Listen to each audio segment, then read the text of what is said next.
G'day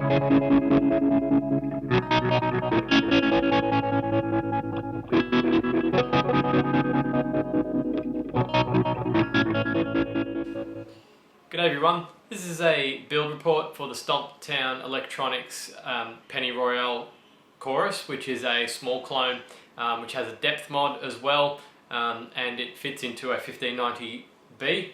Before I go on about the actual pedal, I just want to say something at the start of this video. I don't get paid for this, for doing reports on other people's builds.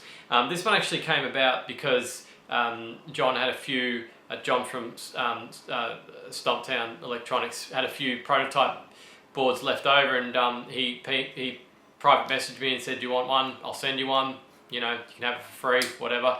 And I said, "All right, cool." And he sent it to me, and then I thought, well, return one kind gesture with another, and I private messaged him back and said, "Look, do you want me to do a video on it? You know, I can do a build report and sound demo of it."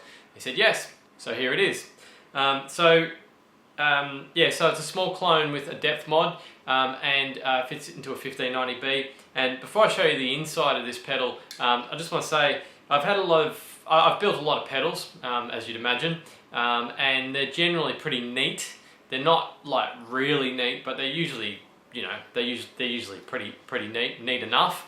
This is probably by far the neatest pedal that I've built so far, and it's in large part because of the layout that John's done with these boards. I mean, you need to be an experienced builder to do a neat layout, don't get me wrong, but John's board took it to a whole new level. I'll show you the inside of it. We'll go over to the desk. So let's start with the boring side just quickly. You've got rate and depth, two black knobs, what I had on hand, they're a little sort of oversized for this enclosure, and a powder-coated, translucent powder-coated blue enclosure like I do. I do that because it's fast and it looks okay, doesn't look too bad, and fast is good in my books these days. And I've just put an R and a D there because, I don't know, no labels for the dials is kind of annoying. You use the pedal for a bit, you play around with the knobs and go, okay, that's depth, that's rate, and you play for a bit, you come back and you're like, oh, which one's rate again, and then you have to remember which one it is again, and it's just annoying. So just to put an R and a D there just makes things so much easier. And this is actually the first time I've put a DC jack down near the input jack. I don't usually do this. I actually kind of find it annoying having the DC jack down there, because you sort of end up with this, you know, the input cable coming out there, and then you've got to sort of come around under it to put the DC in. It's just a bit annoying there, but it is much easier to wire up that way. It's a hell of a lot easier, because it leaves all the wiring down this end of the pedal instead of having to snake things up to the top. So it's good in that respect. So let's have a look on the inside now. And this is, like I said at the start of the video, this is by far the neatest pedal that I've probably ever wired up, and it is in large part due to the way that John's actually set these up. He sent me this daughter board as well, and I made a bit of an error with this drilling down the bottom here, and it actually got really tight, and I almost couldn't use it because, not his fault, my fault. I just didn't space this out enough. I mean, there's tons of room down the bottom here, and I've sort of bunched it all up, and it was getting really tight, and I was actually almost not having enough space to actually use it. But I managed to get around it, and it fits okay.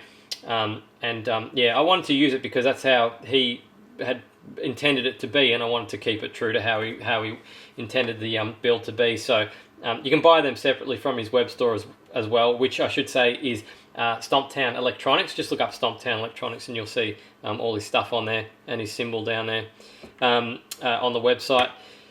So yeah, it's pretty damn neat. It's just got this tiny little link from plus minus in and out across there. You can see those four little wires, the white, black, red, and blue across there, and then you've just got two wires that come out to there to tip and sleeve. Two wires that come out there on this side, tip and sleeve, and then plus and minus for the DC. Everything's very small, very compact, and the LED actually mounts directly into the PCB as well.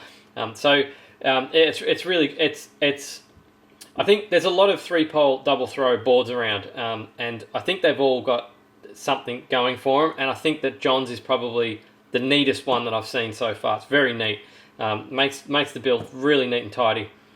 So I really focused on making this build as neat and tidy as I could do, because I wanted it to look like this, and I spent quite a bit of time doing that.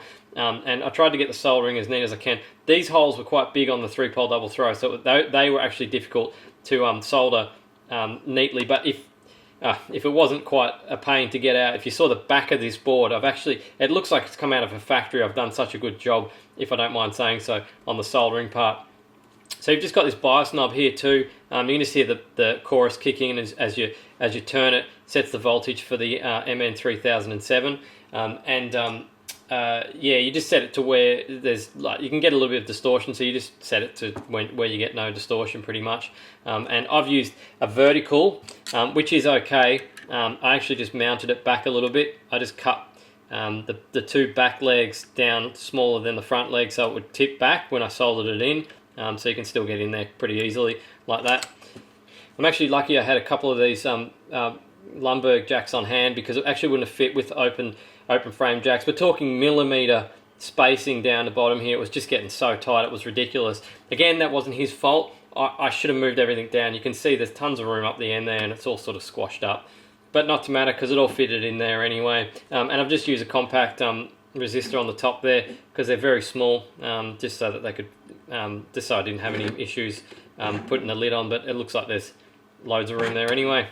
The LED is mounted to the PCB. I can't remember if I've already said that, but yeah, the LED is actually directly mounted to the PCB, which makes wiring that up incredibly easy. Looks like I've actually bent the leads there a little bit. I have to straighten them after the video. It's easy enough to fix. But yeah, it makes it easy, and then obviously the current limiting resistors on the 3-pole double throw as well, which is good. It's just less. It makes things a lot more neat and tidy, and you don't have to solder resistors onto LED legs as well, which is a little unreliable way of doing it. So I think that pretty much covers everything. Yeah, it was the most effortless advanced build I think I've ever done. It just worked straight off the bat, both the PCB and the finished effect. There was no fault diagnosing whatsoever, and like I said, it's not just because I was careful with my soldering. Of course that helps, but it was also because of how it's been laid out on the PCB. It just made it so easy to put together. So next we're going to do the sound demo. Sounds really good. Sounds like a small clone should. Yeah, we'll have a listen to it. And thanks for watching this video, and stay tuned for the next one. Thanks for watching.